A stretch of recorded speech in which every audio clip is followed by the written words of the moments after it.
હાઇડ્રોજનોમાંથી કયું એક સૌથી વધુ એસિડિક હાઇડ્રોજન ધરાવે છે? કી પોઈન્ટ આપેલો છે કે કાર્બોનિલ કાર્બનની બાજુનો હાઇડ્રોજન છે એ સ્વભાવે એસિડિક હોય છે. શા માટે એસિડિક હોય છે આપણે જોઈએ. ધારો કે પેલું બંધારણ છે, આપેલું છે CH3COCH3.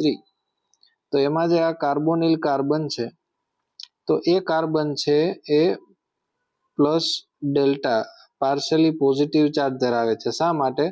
કારણ કે ઓક્સિજન સાથે જોડાયેલો છે અને ઓક્સિજન વિદ્યુત ઋણ હોવાથી એ કાર્બનના ઇલેક્ટ્રોનને પોતાની તરફ આકર્ષે છે, જેના લીધે કાર્બન ઉપર પાર્શિયલી પોઝિટિવ ચાર્જ આવી જાય છે અને એ પાર્શિયલી પોઝિટિવ ચાર્જને સંતોષવા માટે એને એની બાજુના આલ્ફા હાઇડ્રોજન છે એ મદદ કરતા હોય છે. એટલે કાર્બોનિલની બાજુના જે આલ્ફા હાઇડ્રોજન હોય છે એ જનરલી એસિડિક હોય છે.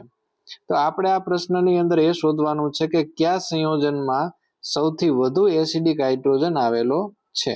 ઓકે, તો પેલું જ બંધારણ છે એમાં કાર્બોનિલ કાર્બન 1 આવેલો છે અને એની બાજુમાં હાઇડ્રોજન છે એ એસિડિક છે જ. ઓકે, અને બીજું બંધારણ પણ આપણે જોઈ લઈએ તો બીજું બંધારણ છે એ ડબલ બોન્ડ આવેલું છે, sp2 સંકૃત કાર્બન છે. તો sp2 સંકૃત કાર્બનની જે બાજુનો હાઇડ્રોજન હોય, આલ્ફા કાર્બન પરનો હાઇડ્રોજન, તો એ હાઇડ્રોજન પણ એસિડિક હોય છે, પણ એ કાર્બોનિલ કાર્બન જેટલા એસિડિક હોતો નથી. ત્યાર પછી ત્રીજું બંધારણ છે એમાં બંને બાજુ સાયનાઇડ ગ્રુપ આપેલા છે, પણ આપણે જાણીએ છીએ કે નાઇટ્રોજનની જે વિદ્યુત ઋણતા છે એ ઓક્સિજન કરતા ઓછી છે, એટલે એ ઓક્સિજન જેટલા ઇલેક્ટ્રોનને પોતાની તરફ આકર્ષી શકે નહીં.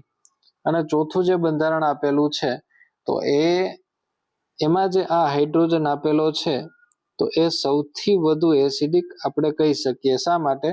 કારણ કે એ હાઇડ્રોજનની બાજુમાં જેટલા પણ કાર્બન છે એ બધા કાર્બોનિલ કાર્બન છે.